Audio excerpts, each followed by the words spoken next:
Hello, church family. It's really good to be with you again.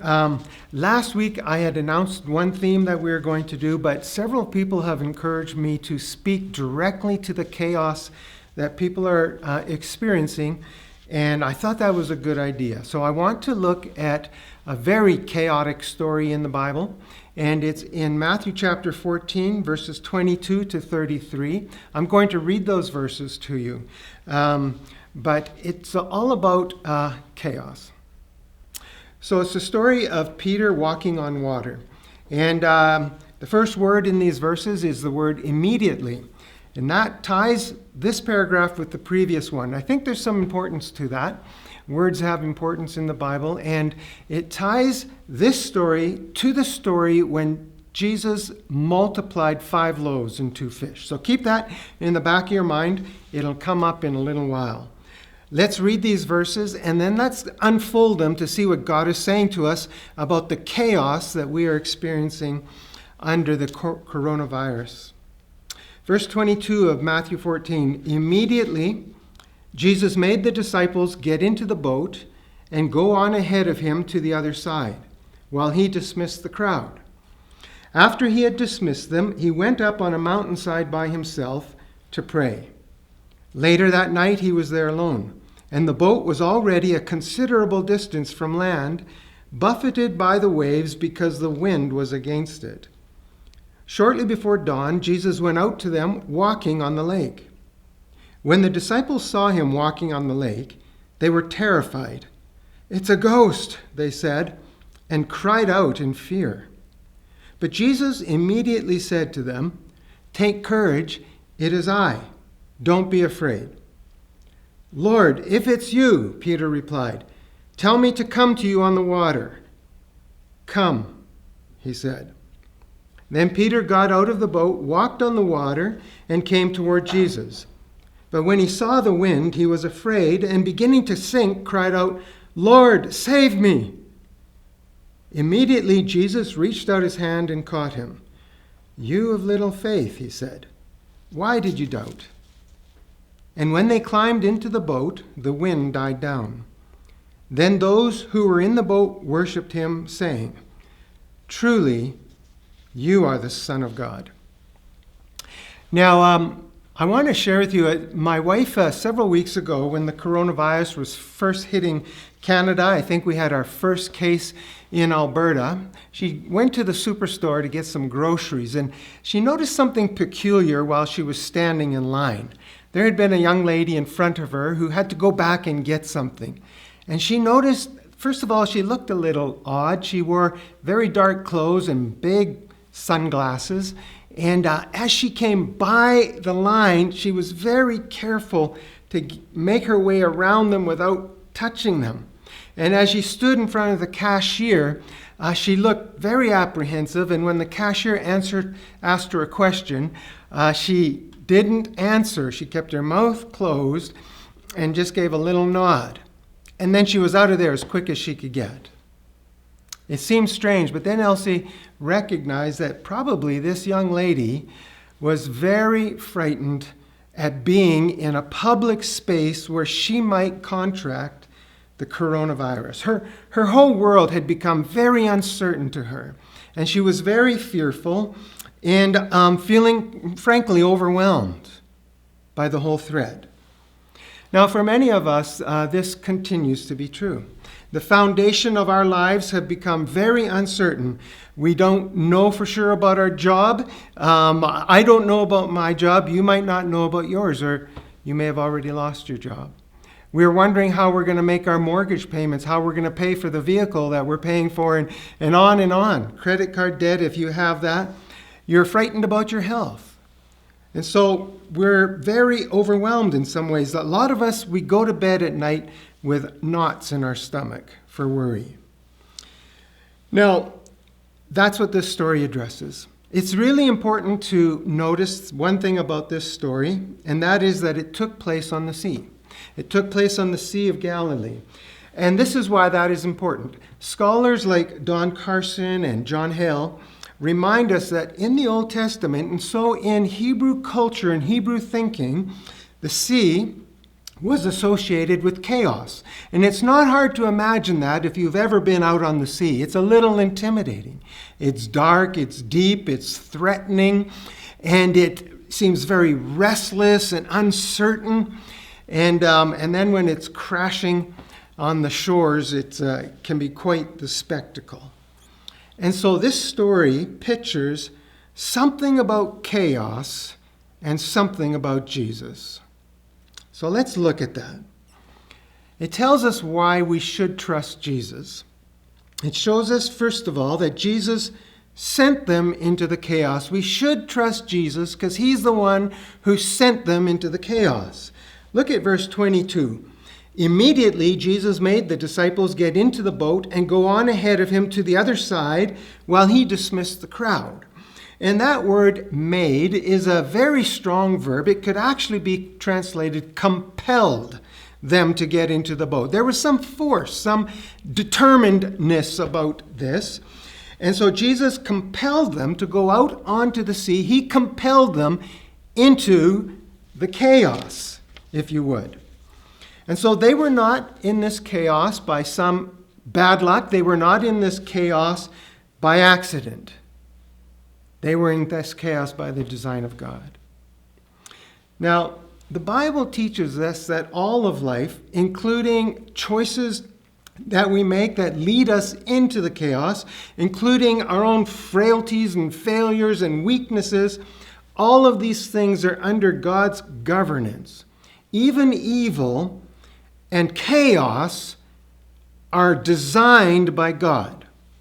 And just to show you this in maybe the most graphic way possible, if you think about the worst crime that's ever been perpetrated on earth, the brutal, torturous murder of the Son of God, you find out that it was all planned by God. This is what Peter tells his listeners in Acts 2:23. This man, he says, was handed over to you by God's deliberate plan and foreknowledge. And you, with the help of wicked men, put him to death by nailing him to the cross. So do you see what he's saying? The crucifixion of Jesus was cruel, torturous, evil. It was done by wicked people through their own free choice, and yet it was all the plan of God. In other words, the chaos of our lives is not without design. It's not without purpose. And so God factors in human weakness. God factors in human wickedness. And despite that, our mess and our chaos is designed by God for us. And so you have the family you have, the marriage that you have, the children that you have by the design of God.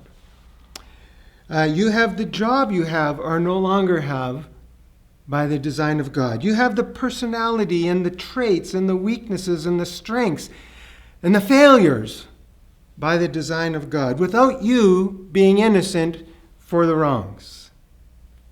It's by the design of God. And so the hurt and pain and failures and wrongs done to you, the things that overwhelm you, the things that threaten to drown you in life, come to you by the design of God.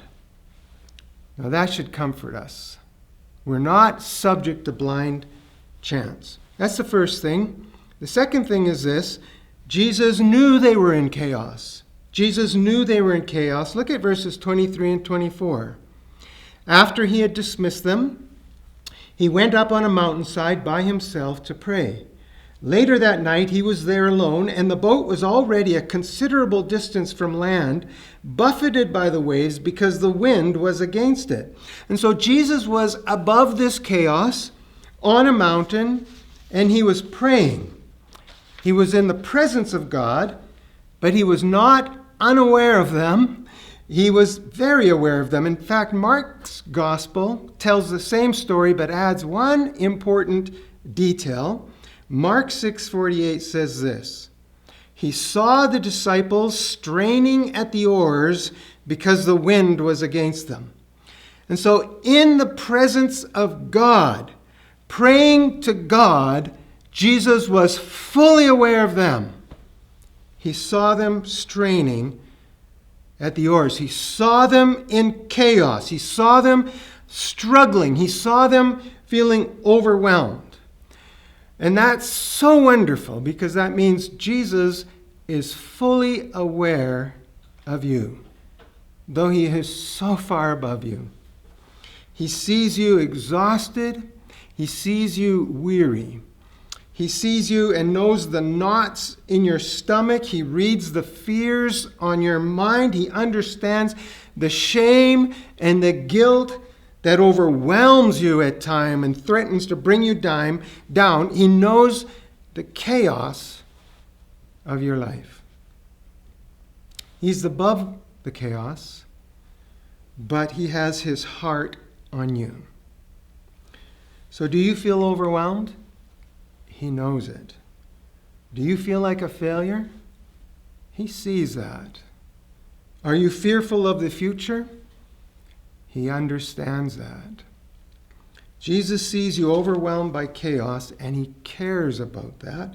He cares about it so much that the third thing I want you to notice is that Jesus came to them in their chaos. Look at verse 25. Shortly before dawn, Jesus went out to them, walking on the lake. Now, he didn't come out immediately. He let them labor away for some time. He allowed them to struggle and to feel alone and tired and to get even to a place of hopelessness. But he did come to them when the time was right. Now listen, this is so important. Jesus is not content to be remote and distant from you. He's not overwhelmed, but he knows you are. He knows the tension you feel. He knows the tears you have shed. He knows the guilt that almost drowns you at times, and he comes to us. He comes to you. And so Jesus is not playing hard to get in your life. He's here right now. He's come. He knows your insecurity. He wants to help. And so he's saying, in these verses, he's saying, now I know you are straining at the oars. I know that. I know you are on a world of chaos. I know that you are overwhelmed. I know you are frightened. I'm here. So Jesus sent them into chaos. Jesus knew they were in chaos. Jesus came to them in their chaos. And then the fourth thing I want you to notice was that Jesus is greater than the chaos. And we need to know and understand that Jesus is greater than our chaos. Look at verses 25 to 27. Shortly before dawn, Jesus went out to them walking on the lake. When the disciples saw him walking on the lake, they were terrified. Go to verse 27. But Jesus immediately said to them, "Take courage. It is I. Don't be afraid." So I just want you to imagine this scene. They're in this boat. The wind is howling. The waves are splashing up against the side of the boat. They're straining. They're groaning. They're shouting instructions to each other. They're struggling. Their muscles are tense. Their hair is flying everywhere in the wind. And they look over, and there is Jesus strolling along like he's on a garden path, just enjoying a walk. What is overwhelming to us is not for him. Isn't that quite the picture, eh? What threatens us is nothing to him. Financial problems are not too much for him. Viruses don't pose a threat to him. He's not daunted by the abortion that is just about killing you. He is not threatened by the shame that drowns you because of your pornography. And do you know what he says to us when these things overwhelm us? Take courage. It is I. Don't be afraid. You can have courage, You can be unafraid because he says, "It is I.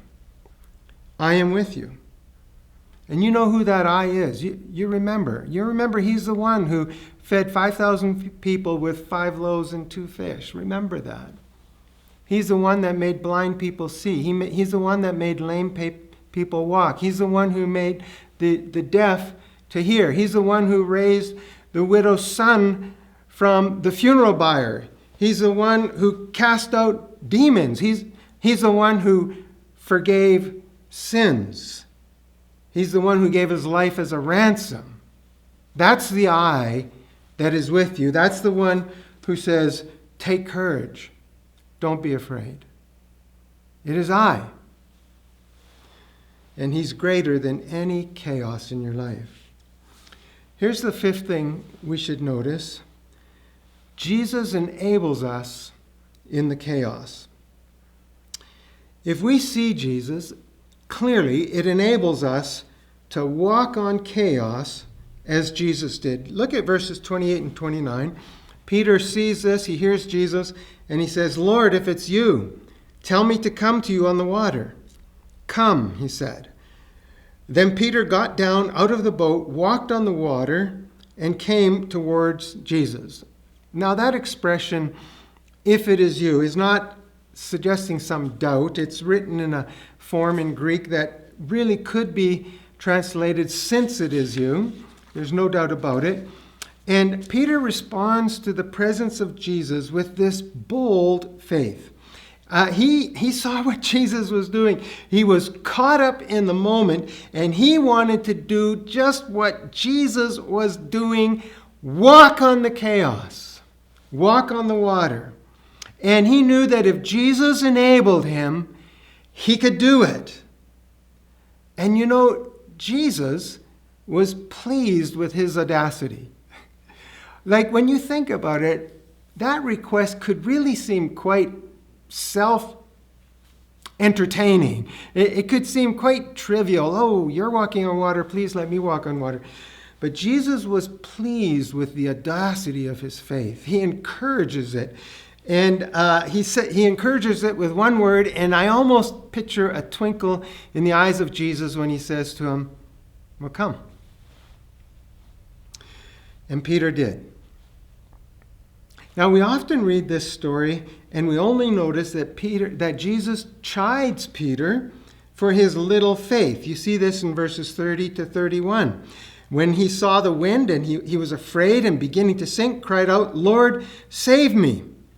Immediately, Jesus reached out his hand and caught him. You have little faith, he said, and why did you doubt? Now, Peter was chided, but not the way we think he was. I think Jesus was more going, Peter, you almost made it. You were almost here. Why did you doubt? After all, how many people have walked on water? Just two. Peter, by faith, and Jesus, the Son of God. And it seems likely that he had walked a number of steps because when he started to sink, Jesus only had to reach out his hand and catch him. You were almost there, Peter. Why did you doubt? You almost made it. Now, sometimes we're like Peter. Our faith is strong enough to get out of the boat, but it's not strong enough for the storms. But listen to this. Jesus still recognizes that we got out of the boat. The other disciples sitting securely in the boat, they might have pointed their fingers at Peter and found fault with them. Oh, Peter, they may have said, look at how he buckled under pressure. Look at how he caved when the going got tough. Look how weak he became. Look how his efforts have revealed his flaws. But they could never say they walked on water. Now, what would you rather be, a disciple who had never walked on water, or a disciple who began to walk on water and then sank? You know, this morning in my prayer time, I wrote out my prayer, and I prayed this. Father, I am Peter. One moment I am straining at the oars against the chaos that threatens to overwhelm me. Then I see you, and I am full of confidence to walk above the chaos of life. But suddenly I see the threat and how it is greater than me, and I am so small and so inadequate. I forget you are there. I feel overwhelmed. I lose all confidence. I am afraid and weak, and I begin to sink. I cannot rescue myself because I have no faith for the occasion. The chaos claims me. But wait. Jesus reaches out and rescues me. He rescues me from the storm even when my faith does not. Now Jesus asked Peter, "Why did you doubt?" And he could ask us too. Why do you doubt? And the answer for Peter was he took his eyes off the promise and he put his eyes on the problem. He forgot the 5 loaves and 2 fish that were used to feed 5,000 people. He forgot the healing of the leper and the healing of the blind and the healing of the lame. He forgot that Jesus had turned water into wine. He forgot that this Jesus had come to him and was standing on water, and that he had stood on water. He forgot it all. He got his eyes off the promise and onto the problem. But you know, Peter did one thing right, one thing that you and I should do whenever we don't have faith to conquer the chaos. He cried out, "Lord, save me. I'm going under. I'm overwhelmed. I can't believe enough. Save me." And Jesus will. He will overcome the threat of the COVID virus. He will overcome relational breakdowns, ultimately. He will overcome past hurts in your life. Ultimately, he will. He will overcome that abortion, that violation against your body. He'll overcome sickness and old age and pain and loneliness and death. He is going to overcome all chaos, whether you can believe it in the moment or not. He will overcome. Now, I want to conclude with one other observation, and that is this. Jesus taught them through the chaos. We read in verses 32 to 33, "And when they climbed into the boat, the wind died down. Then those who were in the boat worshipped him, saying, 'Truly, you are the Son of God.'" Now that's the high point of this whole story. What this brought them to. Jesus sends us into chaos in order to teach us who he is and who he is for us. We face chaos. He brings us through. I just want you to imagine this process. The process goes like this. We face chaos. He brings us through. The storm dies down. We are safe in the boat. And then we realize more deeply than ever, Jesus really is the Son of God. Now, the disciples knew that before, but this time they say, "Truly, truly you are." And the result is we worship him. We are in awe of him, and we trust him, and we are glad in him. And that's the purpose of your chaos. He's going to bring us through. I'll invite you to pray with me in closing. Father, I am trying to walk on water, but I am sinking. And so I cry out, "Lord, save me. I am overwhelmed. I am full of doubt. I can't believe my way out of this. Lord, save me." And when you do, I will worship you. I will recognize that you are the Son of God with me. I know that now, but I know that in the age to come, when all chaos is overcome, I will truly know it. Please save us from the chaos. In Jesus' name, amen.